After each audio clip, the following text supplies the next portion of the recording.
Yes. Okay. I would like to welcome all of you. It's my great pleasure to welcome you to our first BioMedTech Congress. Today we're organizing our first and the big event, and we'll continue to do more. So we are a very young but growing community with only 50 members, and we're planning to have more with your attendance. Today we have very outstanding speakers from all over the world, from USA, from Sweden, England, and Turkey. And I hope you enjoy the rest of the day and our talks. And yes, our first speaker will be Professor Halil Özcan Göçü from Biruni University from Biomedical Engineering Department. He's our also the founder of this department in our university. I would like to give the plenary talk to him. And again, thank you for listening and joining us. Yes, Halil Hocam, it's your turn. Okay, thank you very much, Esra, for the introduction. Dear students and dear followers, I was going to talk about brain-machine interfaces. For the past 30 years, we have been working on brain-computer interfaces. Initially, we have tried to use microelectrode arrays, and we were working on rats.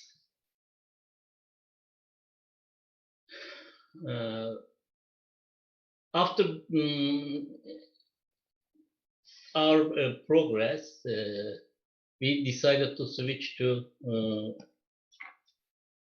optogenetics, and we have started to use optogenetic approaches.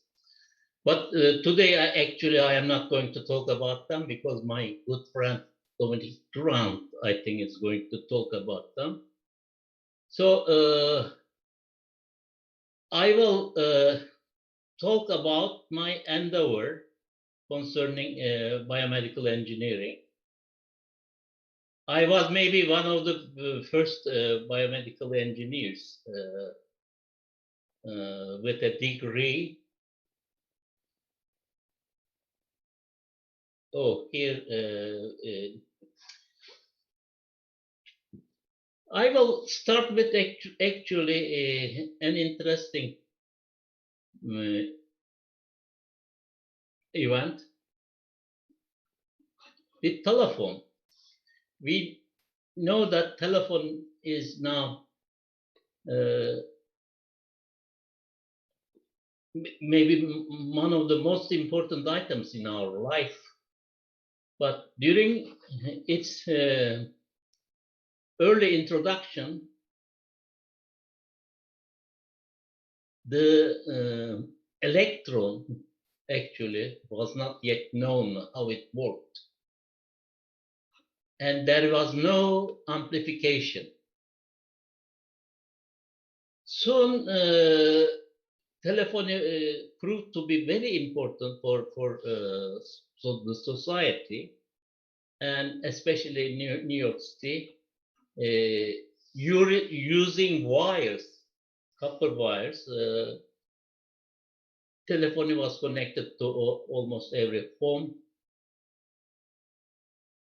However, at that time there was, as I said, no amplification, and therefore the telephony signals could not be sent over to long distances because of losses. Some engineers at the time working for the Bell Telephone Company made a computation that from New York to San Francisco, a connection needs to have an amplification of the order of 10 to the power 130.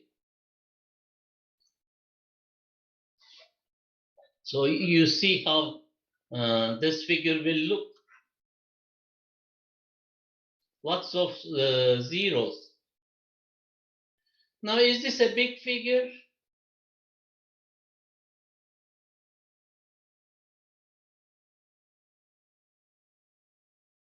Or can it be realized? Actually, people had some difficulty.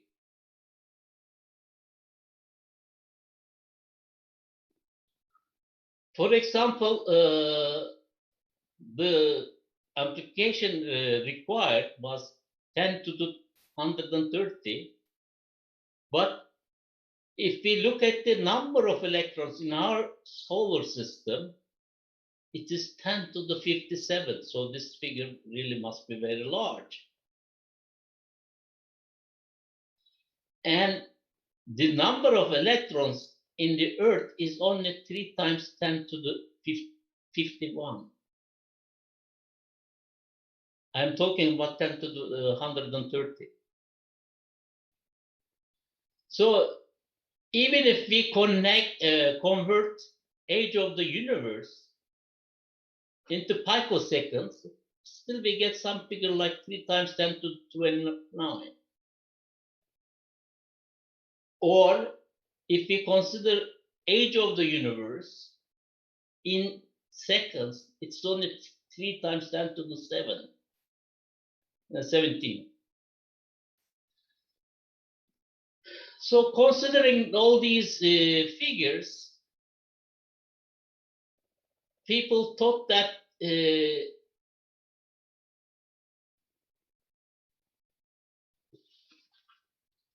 connection cannot be made from New York City to San Francisco. However,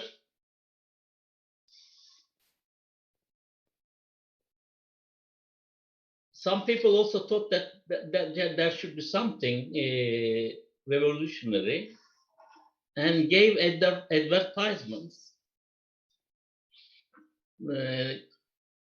and promised a good amount of money to people who can solve this problem. But it was not really possible for a while until the electron, how it worked, was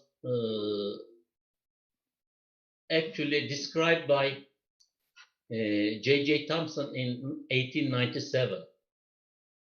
So he put the theory.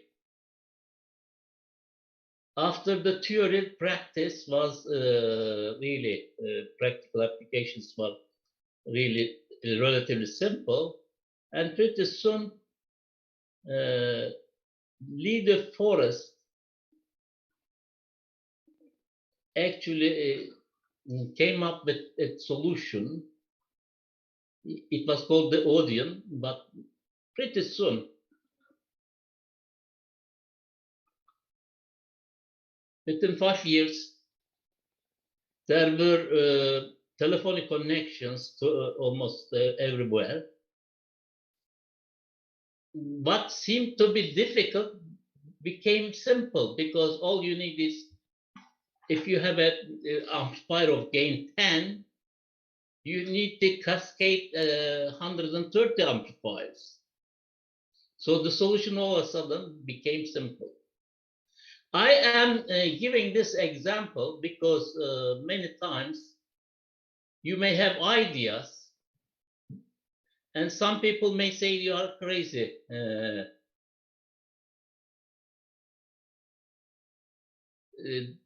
This cannot be solved. But if you know the theory, then and the principles, then applications follow very soon. In fact, after the first Odeon tube, within 5 years, there was communication with wires everywhere, and within 5 more years, there was wireless communication. And 5 years later, there was even television. These are the chips that we have been using in our systems, but I am not going to talk about them. As I said, this is the system. We trained our rats to control a robot arm. Here you see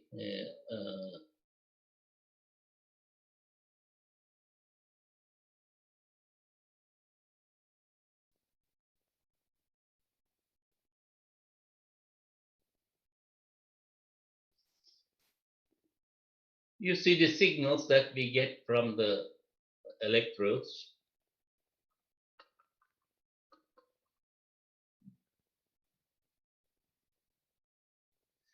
Okay, I will talk about another actually work that we have carried out. These are my students from Boğaziçi University. We have studied the effect of the use of lasers on nerve regeneration. And this shows the cross-section of an intact peripheral nerve.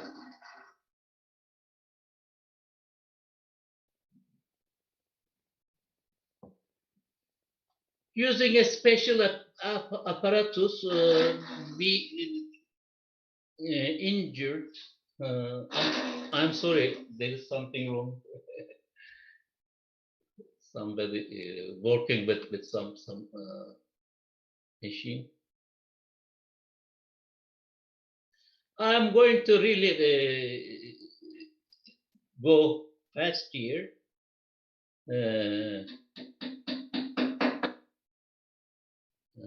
It doesn't happen like this, but today we are unlucky.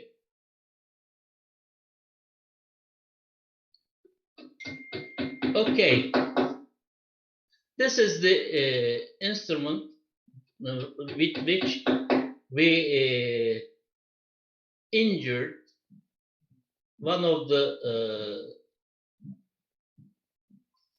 sciatic nerves connected to one of the legs.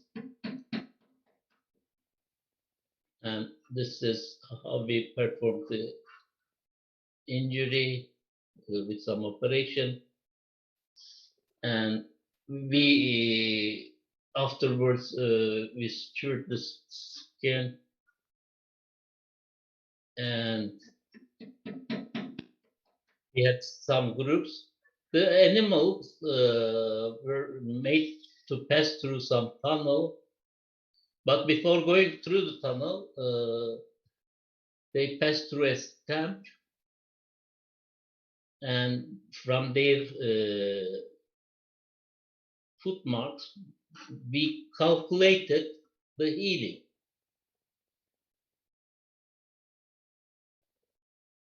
Okay.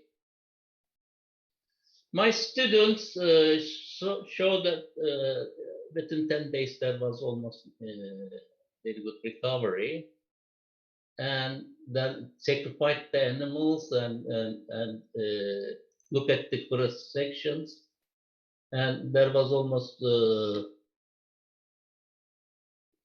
100% regeneration. So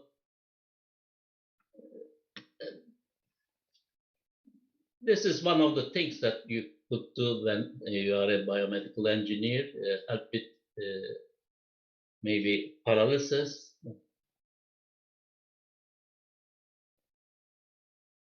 maybe work with doctors. Another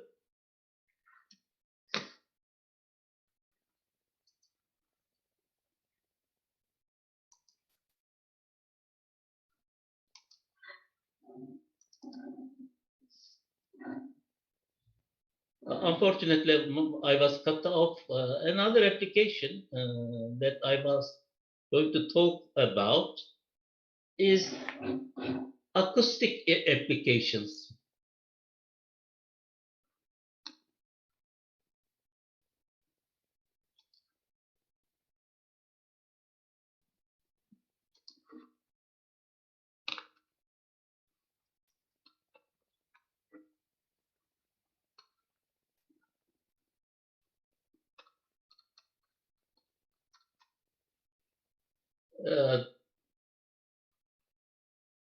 My friends will recognize some of the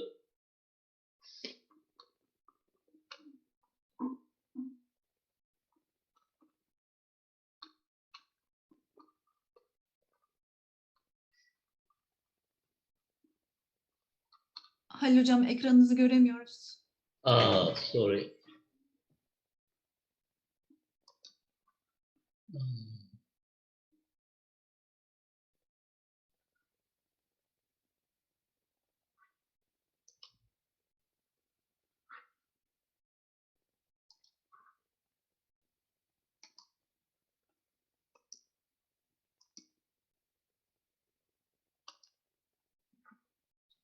Why don't you?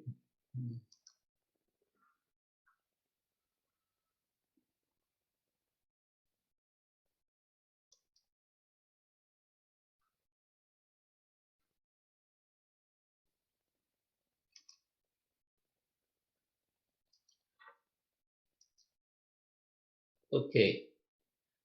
Can you see it now? Yes, we can see it. Thank you. Great. Okay. Okay.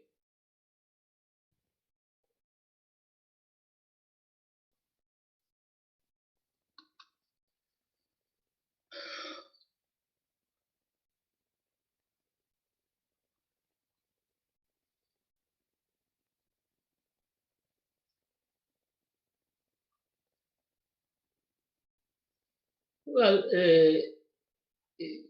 now we know that many animals like dolphins, whales, elephants,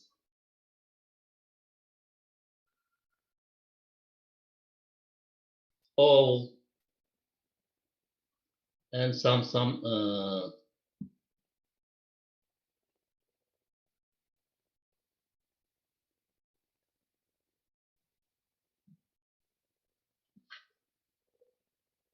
they use acoustic signals for either detection or for other purposes. And from the early times, there have been many acoustic applications in medicine.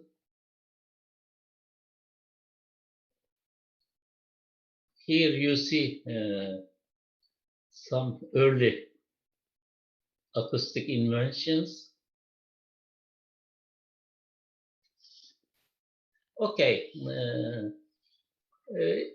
one of my students, doctoral students, we have worked on how we can actually use acoustic signals to maybe image the body, similar to actually ultrasonic imaging, but we were working at normal lower frequencies. We were using the sounds generated by the body itself.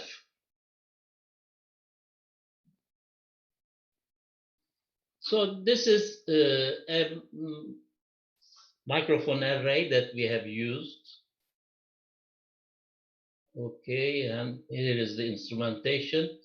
Using this, we were able to actually, by suitable signal processing, obtain acoustic maps, basically, of the heart, cross-section of the heart of a fetus, 30-day-old fetus.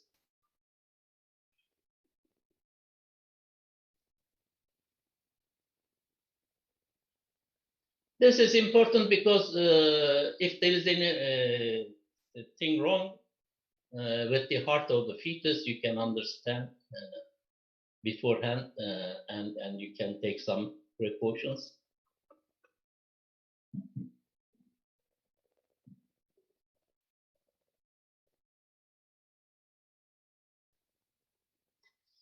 Another interesting acoustic application that we did was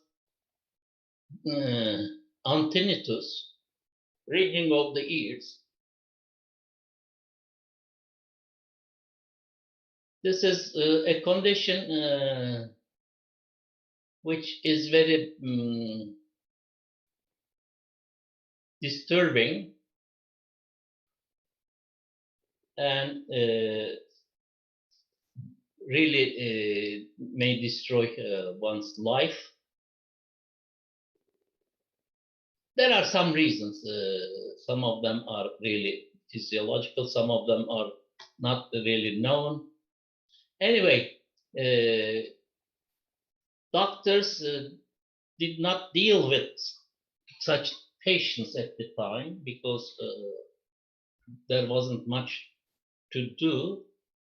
So we decided at the time personal computers were new.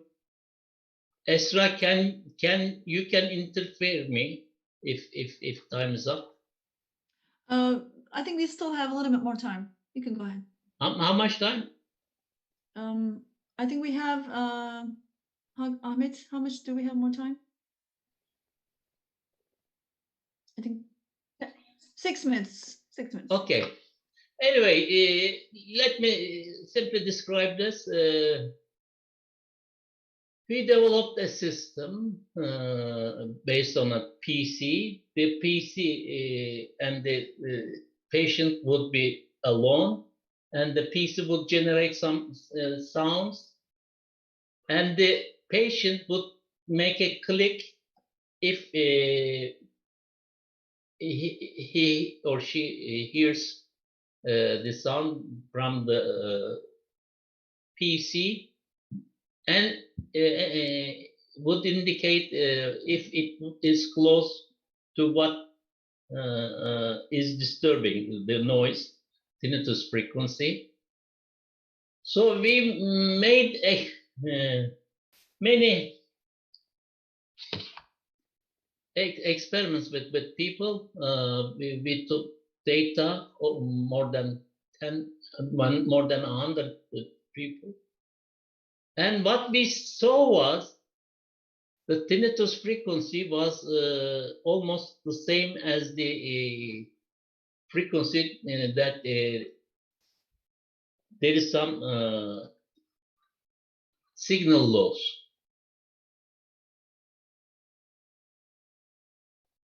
So we actually implemented some filter. Let me skip this.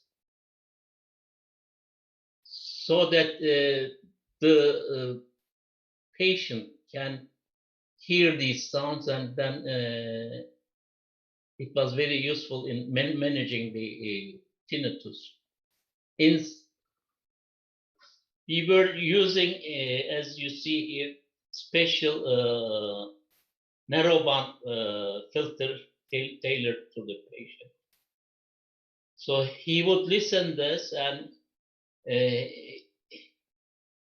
he will be very comfortable, because these are missing signals that cannot reach to the brain. But then if the brain can actually amplify in a way these signals, and if over amplifies, then we see these as ringing, disturbing ringing. Anyway, here we had some equipment, and even we have some patent about this. Another acoustic application that we did was actually aesthetic sound surgery. Now, some people may have maybe not good voice, or especially when a person is, say, in the body of a man, but he wants to be a woman, he can have some plastic surgery, so that outside you can differentiate him whether he is a real woman or not. But the sound gives them away. So we actually studied many models, and then we have developed a surgery technique. This was one of the first persons to have a surgery. In fact, this is now you can't recognize it, but she's a singer. And previously, I mean, the gender was man. Anyway, so I think I will stop here, and I will answer your questions. Well, We first of had all, many actually international conferences, and you see here Metin Akay, and this is myself. These are our international students. Okay, I am finishing here. If you have any questions, I will answer them.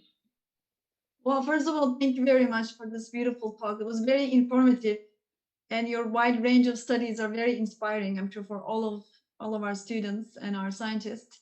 I'm really actually excited, and actually I would like to work with you someday in Brunel University, hocam. İnşallah. Okay, I hope so. The reason why I you see, you may have some ideas, but you may be actually discouraged by your friend. They may say, "Oh, are you crazy? This work, it is so difficult." But as I have shown you, once you know the principles, all of a sudden it's so simple. You can do it. So we would like to work with you. Never be discouraged. Thank you so much. Pursue your goals. Yes, okay, it will be inspiring for all of us. Well, we will have 5-minute breaks after your talk, and then our new live broadcast will be open because of some technical problems, and you will join this from this channel like right after 5 minutes. We will continue with our next speaker. Thank you, hocam. Okay. Thank you for your nice talk. Thank you, Esra. You're welcome.